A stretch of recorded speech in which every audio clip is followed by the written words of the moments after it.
Yes, last time I gave you Good morning, ma'am. Morning, ma'am. good morning.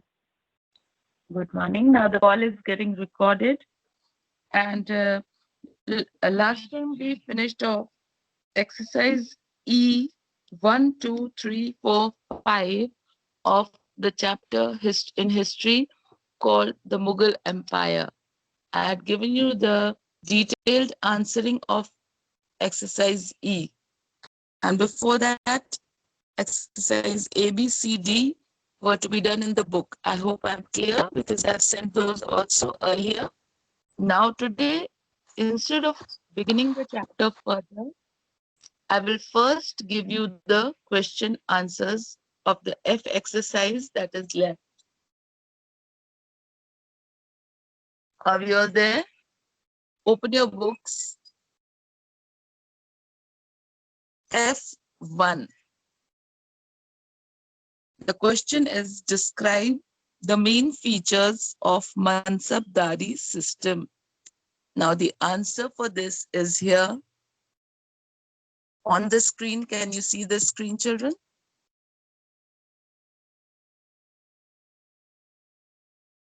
Answer.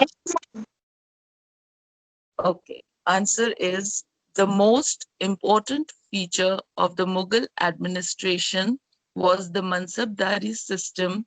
The term Mansab meant a rank or position. Till here you'll copy. After that you leave a line. Its chief features were the following. First point, this answer you will write in points. First point, it was a grading system used by the Mughals to fix rank, salary, and military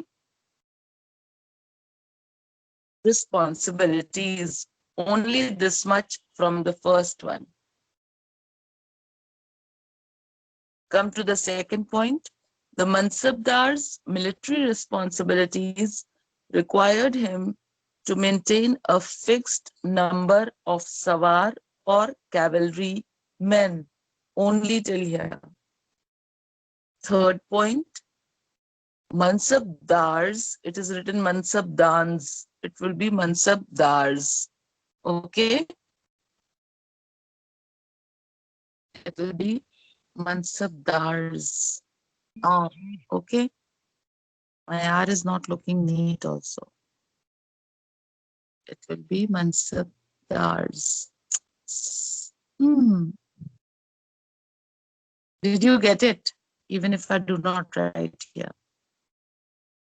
Okay.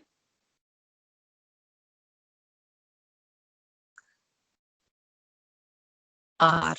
Chalo, theek hai.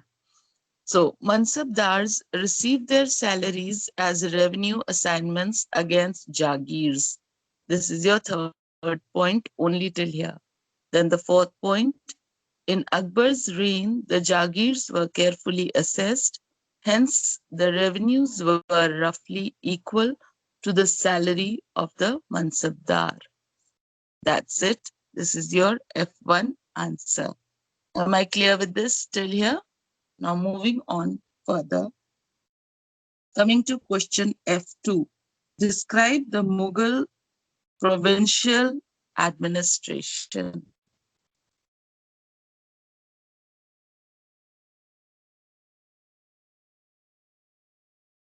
F2. The empire, you will begin your answer.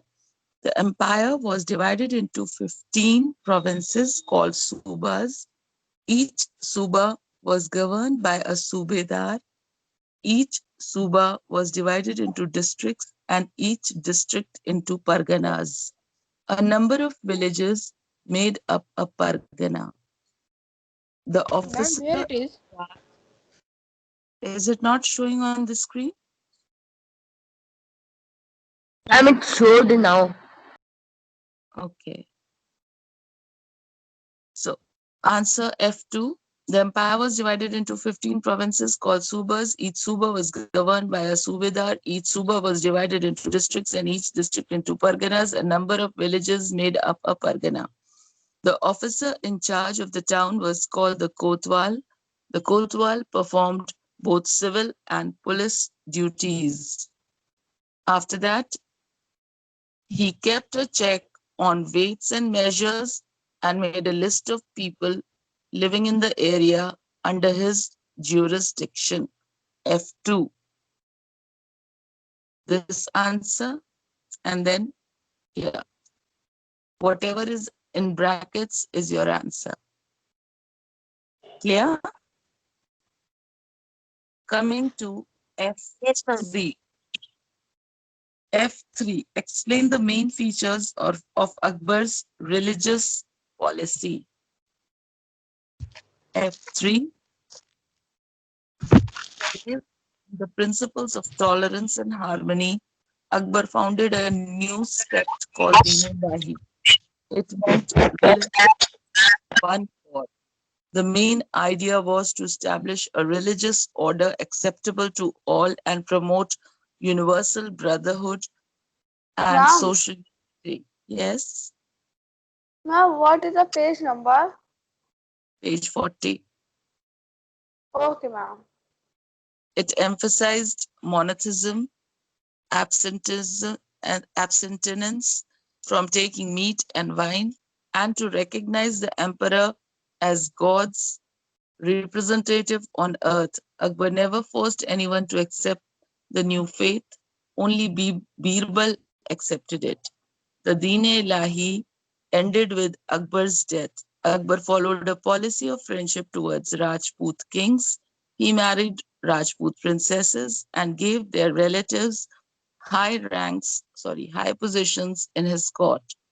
As we know, both Jahangir and Shah Jahan were born of Rajput queens. This is your answer F3. Coming to F4 and the last answer of this chapter.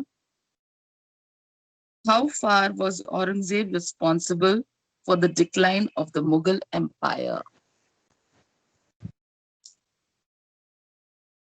Answer. When Aurangzeb died in AD 1707, the Mughal Empire was on the verge of disintegration. टूटने वाला था, okay? His campaigns in the Deccan had emptied the royal treasury. His long stay in the Deccan had given rise to many revolts in the north.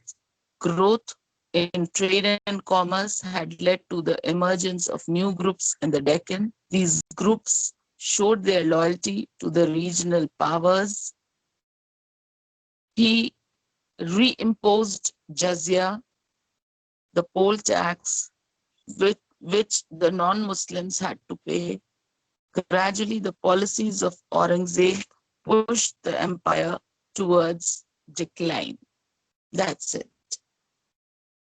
I hope I'm clear. Answer F4 is this.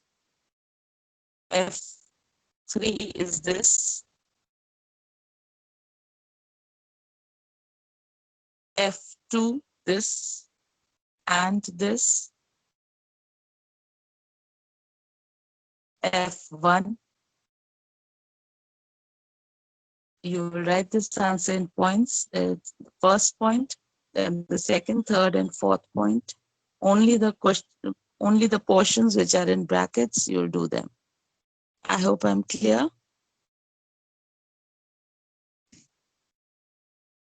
And thank you, class. Yes, Now we can end the class because it was a short class just to give you the answers. Okay.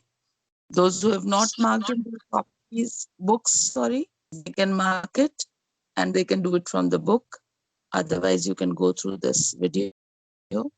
I'll be putting up shortly. I'll be sending you on WhatsApp shortly. So you can see there. Okay.